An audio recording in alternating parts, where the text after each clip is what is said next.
Hello, ladies and gentlemen. This is Eddie Marcus, spokesman and advocate of basic human rights for all people.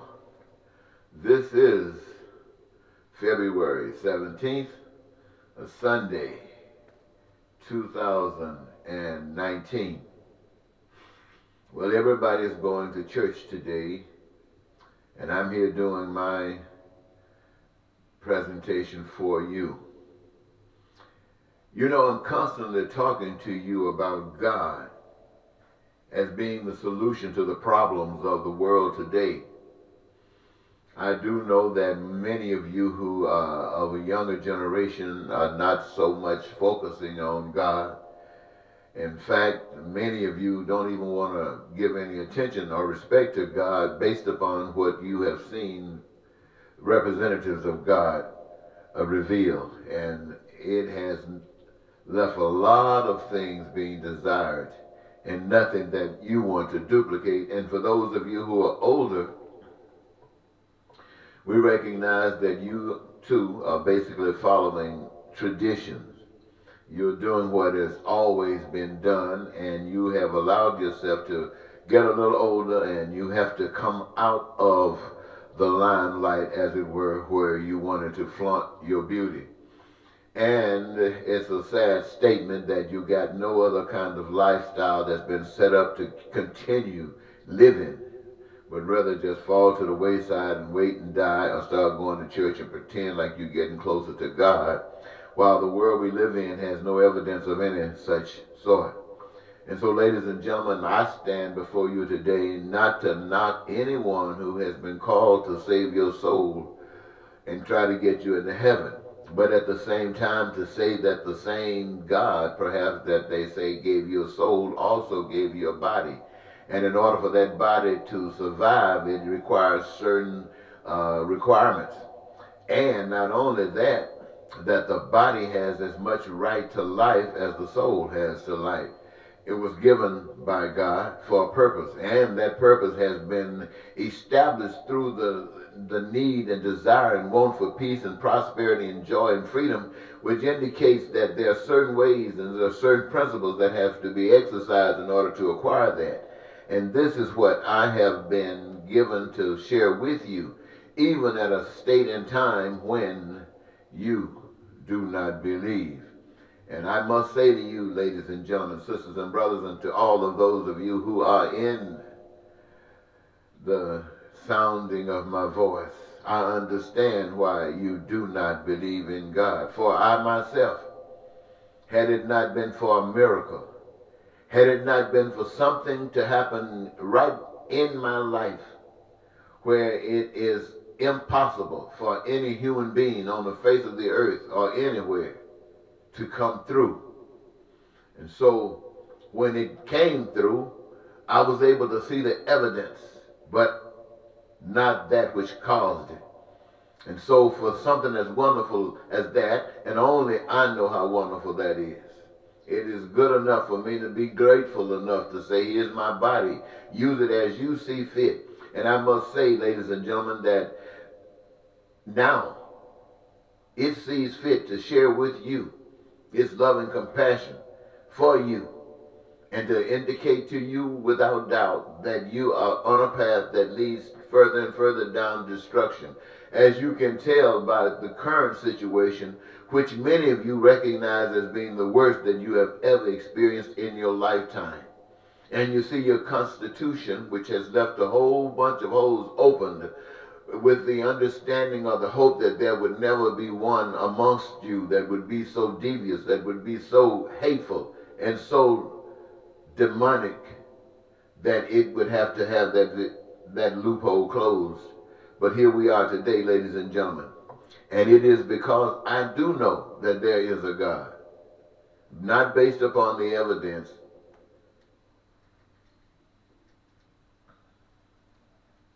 You see, aside from the creation of the earth,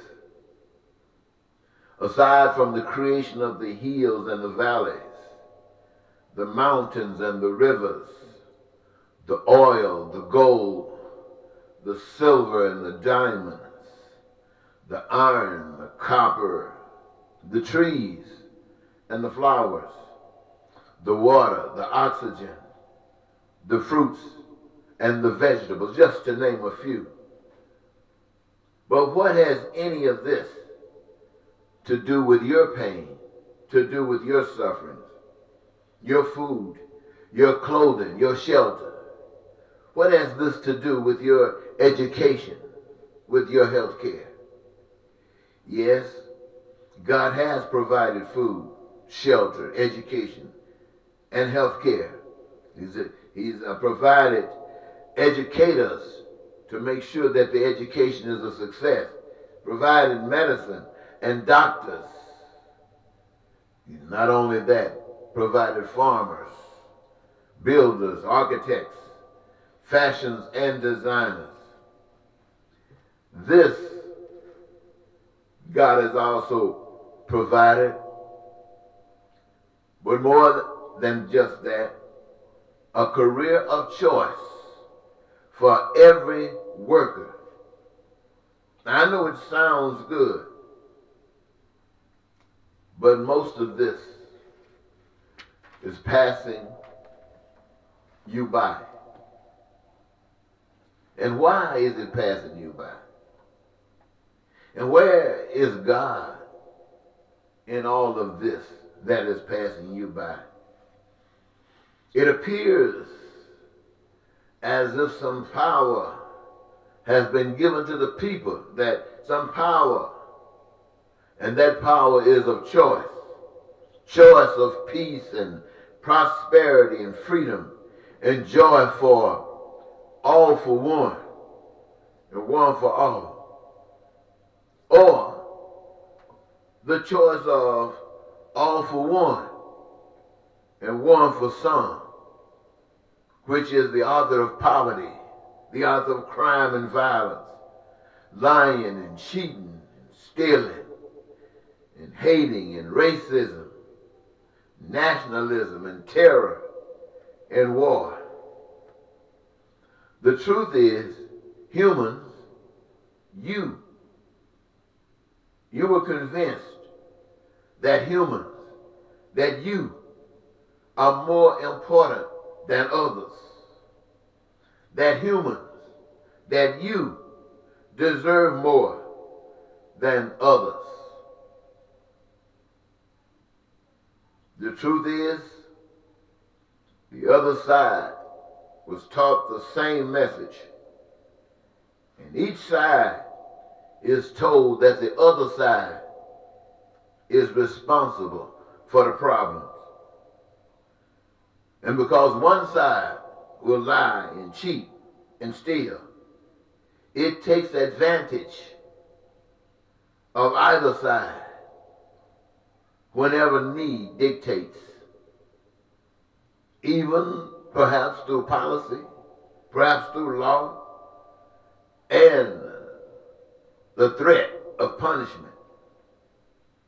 The people unaware of the power. They are unaware of the power that they possessed in the beginning by choice.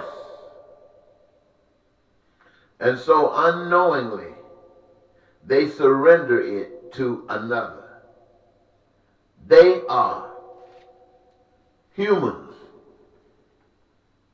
You, the people, are controlled and manipulated by money. Like the spouse that betrays the other and cohabitates with another, so are the people against one another, which permits the problems of the day to exist. Choosing money over God. Yet the people, you, humans, you still have choice to be God with the choice of God, or a slave chasing money, one for all and all for one. is God. And when you're one with God, you will retire the usage of money. You will have no need for it. God's plan works perfectly just because you, the people, need what you are doing. And God gave you plenty of resources, and the need is bountiful, and the joy is unlimited for those who do what they're supposed to do. And in that, my friends, is harmony. As in heaven, so on earth. And so this is why I'm telling you that all of the people, Republicans, who might join in to defeat or give you a challenge for Donald Trump, or the Democrats who might want to say you went for Donald Trump, you might just take a chance and go for them. And they have no doubt in their minds that they can do a heck of a lot better than Donald Trump. But I stand before you, ladies and gentlemen, to say, is that all you deserve? Perhaps it is. We are here today because this is all you deserve. You have allowed yourself to shrink so far away from God. I know you don't want to hear that, ladies and gentlemen, but I must tell you the truth. You have shrank so far away from God till you were able to allow two evil individuals, two people who represented evil, and I'm not trying to say either one was more evil than the other, but they had no plans for your freedom, for your prosperity, for your joy. Neither one of them had that plan. And they were put before you, and you accepted them and went to the polls and voted for what you call the lesser of the two evils, empowering that evil to be the greatest evil on the face of the earth. And you did it, even those of you who go to the church, who want to go out in the world and tell people to come to God. And you had nothing to offer but to go to the polls and vote for evil. Can't you see why people don't believe in the church? They don't believe in you and your Christianity, and they got a lot of doubt about God. However, they still got a little faith that there might be a God somewhere. And I stand before you, ladies and gentlemen, and say to you, if there is a God that you truly believe in, prove it. Prove it. Come out of your closet and stop acting like a coward. Stand up for what's right. Stand up for what is just. Stand up for what you would want done for you in any given situation. When you see another person in a situation that you would not want to be in, that's a call, it's a cry out for the love of God to stand up. And if you love God, come out of these darn closets and stand up for what is right. Now, what candidate is offering you that? They're saying we want better education. All the stuff they've been saying since you've been in the world. And it hasn't happened yet. So what are they doing to make you think that they got something that's better than somebody else? Not just better, but can take it to where you're trying to go. Not a single one of them. Because neither human being on the face of the earth got that idea. Neither the single person on the face of the earth cared enough about you to have that idea. Every last one of us are prejudiced. It's been built in us to be prejudiced. We cannot help it, but we got choice. And there is one that cares about all of us. That is the one that gave to us the breath of life. And that you can't see, you can't touch it, you can't feel it. But all of the evidence is around us, including you and I. We are evidence of God. Each of us got that breath. We're breathing it.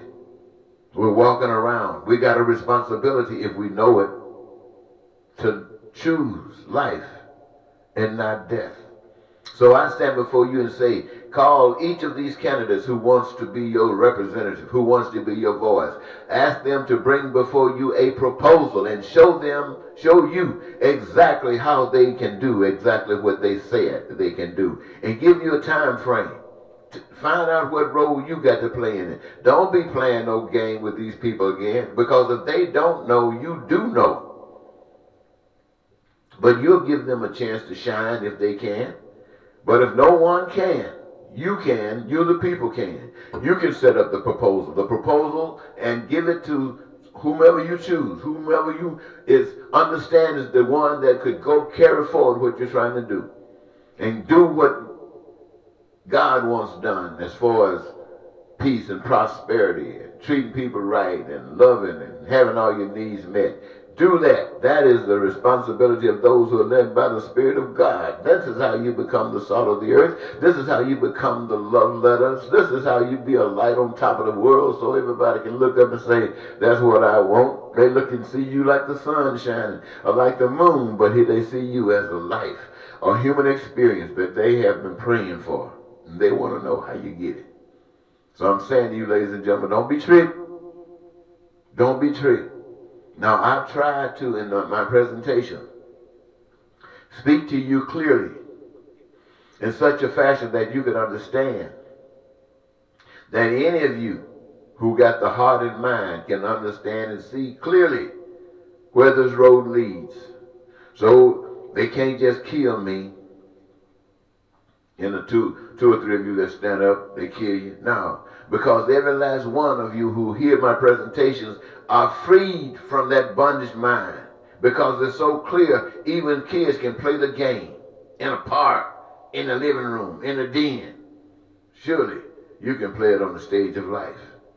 So I'm saying to you, wake up and live. Wake up. Now, in the past I have sought public office to see if I could carry these things for you and give you voice, give this program voice. And all of these years, you have rejected that for obvious reasons. And now, sometimes before I trust another, I'd rather do it myself, but I have no real desire to be in that position, because I'd rather enjoy life now, rather than sitting up trying to argue with you in your blindness, trying to give you light so you can see. I'd rather for somebody else who can see to do it. And let me just enjoy my retirement. Wouldn't that be nice? But in the event that can't happen, then I can think of nothing more important. I can think of nothing more satisfying than being up front, if need be, to be an inspiration to you, all of you, to exercise your gifts, to exercise your power, and be what you have been made to be, and love it, and enjoy it. And as you see yourselves being essentially important in the creation of all of those goods and services which you, the people, have determined helps to bring about your paradise here on earth, are unfolding because of you. And you know that the power of love is in you, and you don't need anybody to put you under bondage, to make you think that the earth belongs to them and that you are better than, no, you are not better than anyone. You're just as good as anyone, and anyone just as good as you. And don't you forget it. Your nation is no better than any other nation. And if it is, that means you got a heck of a responsibility to take care and bring all of those nations that's under you up to you. You got that? So let's get busy in the love of God. Until next time, this is Eddie Marcus saying, bye-bye.